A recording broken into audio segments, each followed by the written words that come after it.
यदि आपको चोट लगती है, चीख से पूर्व मां का नाम मुख में क्यों आता है? तनिक सोचिए। जब आपको बल की आवश्यकता होती है, साहस की आवश्यकता होती है, आगे आप अपना मार्ग देख रहे हैं जो अत्यंत कठिन प्रतीत हो रहा है, तब मुख से मां की ही शपथ क्यों निकलती? क्योंकि मां ही है जो हमें साहस देती है, मां ही है जो हमें सहारा देती है। मां जानती है कैसे हमारी उंगली पकड़ के हमें चलना सिखाना है। मां ये भी जानती है कि कैसे कान पकड़ के हमें उचित मार्ग पर लाना है। इसी साहसी मां को हमारा शत शत नमन। राधे राधे। कभी आपने सुना है हिरणी सिंह से बचने के स्थान पर उससे जाके लड़ पड़ी? हिरणी ने सिंह पर आक्रमण कर दिया। कभी सुना है? कभी नहीं। किंतु ऐसा हो सकता है, ऐसा होता भी है, और ये होता तब है जब हिरणी के शावक संकट में हो। जब उन्हें सिंह से प्राणों का संकट हो, तब हिरणी भी आके सिंह से लड़ पड़ती है, उसे भिड़ पड़ती है, क्योंकि वो मां है और मां अपनी संतान के लिए कुछ भी कर सकती है। ये ममता है। ये जितनी कोमल हो सकती है उतनी ही कठोर भी हो सकती है, और अपने संतान के हित के लिए वो क्रोध की पराकाष्ठा पार करते हुए अपने संतान की सुरक्षा करके ही रहेगी। और इसीलिए तो मां संतान के जीवन की सबसे बड़ी ढाल कहलाती है। इसी मां को हमारा शत शत नमन। राधे राधे। करुणा, करुणा वो भाव है जिससे संसार के सारे भाव जन्म लेते हैं, और ये समस्त संसार ये मां से जन्म लेता है। मां वो व्यक्ति है जो करुणा का सागर है। संतान को देखकर ही समझ जाती है कि उसकी विडंबना क्या है, उसकी आवश्यकता क्या है। संतान के नेत्रों में यदि अश्रु दिखे, वो देखकर ही समझ जाती है कि उसके शरीर के कौन से भाग में उसे चोट लगी है। संतान के बिना कहे मां समझ जाती है कि आज भोजन में संतान क्या खाएगी। ये होती है मां। मां करुणा का सबसे बड़ा रूप है। और आज के युग में मनुष्य जो है, थोड़ा भी आगे क्यों ना निकल जाए, मां को तो पीछे ही छोड़ देता, मां को भूल ही जाता है। ये भूल आप कभी ना करें, कभी ना करें, क्योंकि मां वो करुणा है तो यदि आपके जीवन से चली गई, उसके पश्चात आप जीवन अवश्य जिएंगे, किंतु कभी जीवन जी नहीं पाएंगे। उसके पश्चात आपके जीवन से आपका ये मूल्य, आपके जीवन से करुणा का ये भाव, ये भी आप खो दोगे। आपकी मां सबसे अधिक महत्वपूर्ण है। यदि मां को खो दिया तो समझ लीजिए सब कुछ खो दिया। इसलिए मां को सदैव स्मरण रखिए, सदैव उसे प्रेम दीजिए, और मेरे साथ कहिए राधे राधे। आज विजयदशमी, वो दिन है जब श्री राम ने रावण का वध, वो दिन है जब श्री राम ने लंका पर विजय प्राप्त की। लोग कहते हैं कि अच्छाई की बुराई पर विजय का प्रतीक है। इसे देखने का एक और रूप भी है। जी हां, ये प्रेम की विजय का भी प्रतीक है। ये परिवार की विजय का भी प्रतीक है। आपको तो ज्ञात होगा ही कि रावण महाज्ञानी था, महाशक्तिशाली था, महादेव का परम भक्त था रावण। अब जो व्यक्ति कैलाश पर्वत उठा सकता था, वो व्यक्ति स्वयं एक कटे हुए वृक्ष की भांति श्री राम के चरणों में गिरा हुआ था। क्यों? क्योंकि राम के साथ लक्ष्मण था, वहीं रावण के साथ विभीषण भी नहीं था। एक और परिवार में बढ़ता प्रेम था, तो दूसरी ओर परिवार में बढ़ती दरार। स्मरण रखिए, यदि संसार पर विजय प्राप्त करनी है तो सर्वप्रथम परिवार में प्रेम बनाए रखना होगा। परिवार में केवल प्रेम बढ़ाइए, द्वेष कभी नहीं। आप सदैव सुखी रहें और जीवन की हर बाधा पर आप विजय प्राप्त करें। राधे राधे। देखिए, कल जो आने वाला है उसके लिए आज को व्यर्थ करना अनुचित है। हमें इस प्रकृति से यही सोच, यही सीख पानी चाहिए। आज का ये क्षण ये कल नहीं आएगा, और कल जो क्षण आने वाला है वो आज को किसी भी प्रकार से प्रभावित नहीं करता। बस इसी सीख को ध्यान में रखते हुए आप सभी निश्चिंत रहिए। जीवन क्या है ये जीवन? हम जन्म लेते हैं, बड़े होते हैं, हमारे माँ बाप हमें पालते हैं, फिर उनके धन से हमारा बालपन बीतता, फिर हम बड़े होते हैं, हम विवाह कर लेते हैं, हमारी संतानें होती हैं, हम उनको पालते हैं, फिर हम वृद्ध हो जाते हैं और एक दिन इस संसार से चले जाते हैं। क्या यही जीवन है? आता होगा ये प्रश्न मन में कई बार, है ना? अब तनिक जल की यात्रा देखिए। सागर से भाप बनकर उठता है, मेघ बनकर बरसता है, फिर नदी बनकर पुनः सागर में समावेश करता है। तो कभी ये प्रश्न नहीं करता कि उसका जीवन क्या है, उसका उद्देश्य क्या है। हर भाव जीता है और दूसरों के लिए जितना बन सके देता जाता। जब सागर में होता है तो असंख्य जल जीवों को जीवन देता है। जब सागर से भाप बनकर मेघ बनता है तो किसानों को आशा देता है कि फसल पुनः उपजेगी। जब वर्षा बनकर बरसता है तो इस सूखी प्यासी धरा को सींचता है, और जब नदी में होता है तो किनारों पर वनस्पतियों को जन्म देता है। तो सोचिए, क्या जल कभी ये सोचता होगा कि उसका जीवन क्या है, उसके जीवन का उद्देश्य क्या है? नहीं, वो बस अपना धर्म करता जाता है और जितना हो सके सबको आनंद देता जाता है।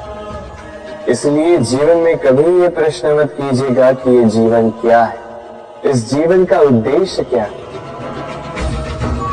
बस इस जीवन को जिए और जितना हो सके उतना सबको आनंद दे।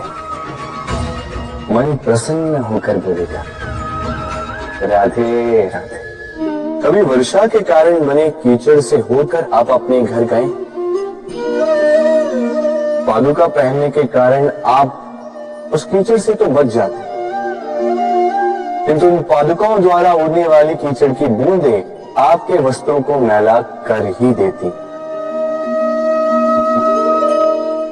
किंतु फिर भी उन बूंदों से आपके वस्त्र मैले हो जाएंगे, इस कारण से आप पादुका पहनना तो नहीं छोड़ते।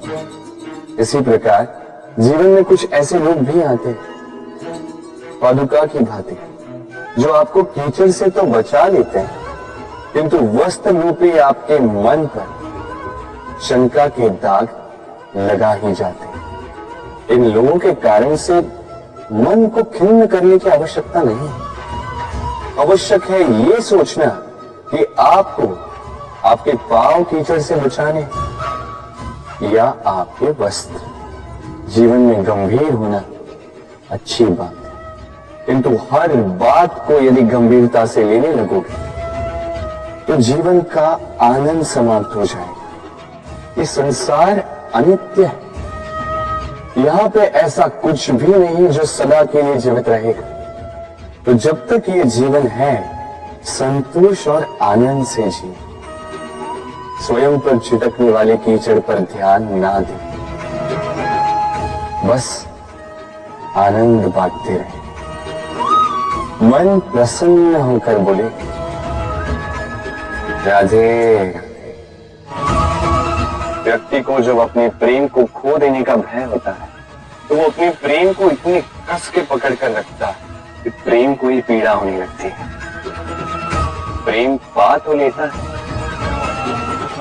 किंतु उसे कैसे सहेजना है ये जब उसे नहीं समझ आता, तब वो उस प्रेम पर स्वामित्व पाने का प्रयास करता है और यहीं जन्म लेती है असुरक्षा की ये भावना,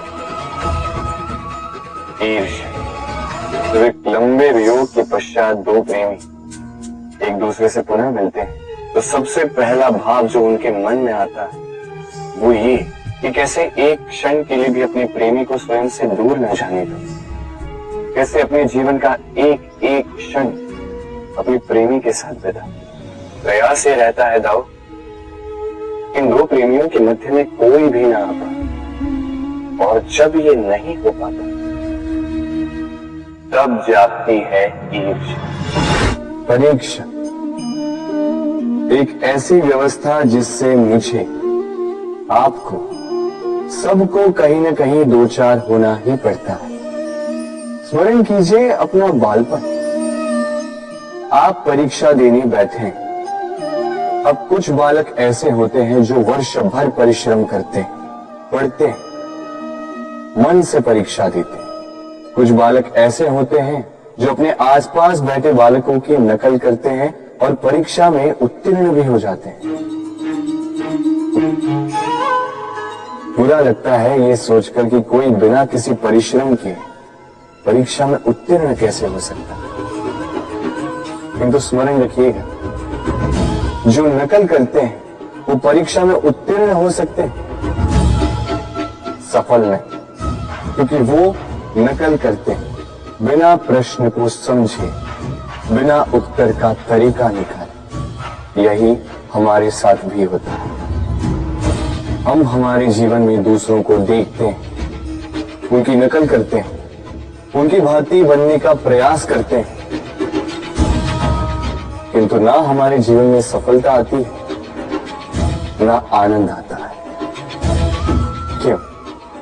क्योंकि हम एक विशेष बात भूल जाते हैं कि प्रत्येक मनुष्य का व्यक्तित्व भिन्न होता है। आप दूसरों की नकल करके अपना जीवन व्यतीत कर सकते हैं, किंतु यदि अपने जीवन में सफलता लानी, यदि अपने जीवन में आनंद लाना है, तो स्मरण रखिए, स्वयं के प्रश्नों का उत्तर जीवन में स्वयं को ही खोजना होगा। राधे। मनुष्य को जब सफलता मिलती है तब उसमें जागता है अहंकार, और ऐसे में मनुष्य अक्सर एक बात भूल जाता है, झुकना। सोचता है कि मैं किसी के समक्ष क्यों झुकूं? और ऐसा इसलिए होता है क्योंकि मनुष्य एक महत्वपूर्ण बात भूल जाता है कि संसार में, इस जीवन में उसने जो भी प्राप्त किया है, झुककर प्राप्त किया। बालपन में चलना सीखा तो इस धरा पर झुककर, गिरकर। बड़ों का आशीष लिया तो झुककर। किसान को फसल काटने के लिए झुकना पड़ता, कुएं से पानी निकालने के लिए पात्र को झुकना पड़ता है, भगवान से आशीर्वाद प्राप्त करने के लिए उनके समक्ष झुकना पड़ता है। आंधियों में वृक्ष सुरक्षित कैसे रहते? झुककर। सम्मान कैसे पाया जाता है? झुककर। किसी के समक्ष झुकने का अर्थ स्वयं का आत्मसम्मान खो देना नहीं, उसका अर्थ होता है विनम्र। हम मनुष्य हैं और इस आकाश की ऊंचाइयों तक पहुंचने के लिए हमें किसी पक्षी की भांति पंखों की आवश्यकता नहीं। बस जितना झुकेंगे उतना ही ऊपर उठेंगे। राधे राधे।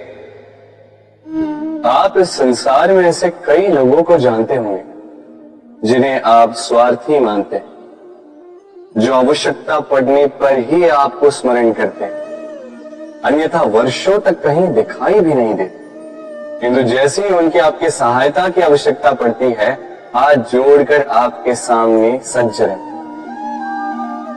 बड़ा क्रोध आता है ना, मन खिन्न हो जाता, मन से ये स्वर निकलता है कि इस व्यक्ति की सहायता न करें, किंतु आप ऐसा कभी मत कीजिए।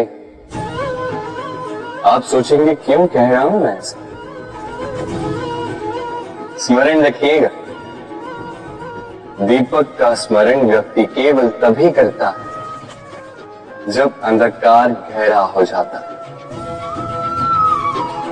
उसे स्वार्थी मानकर स्वयं व्याकुल ना हो, स्वयं को दीपक मानकर आनंदित होइए।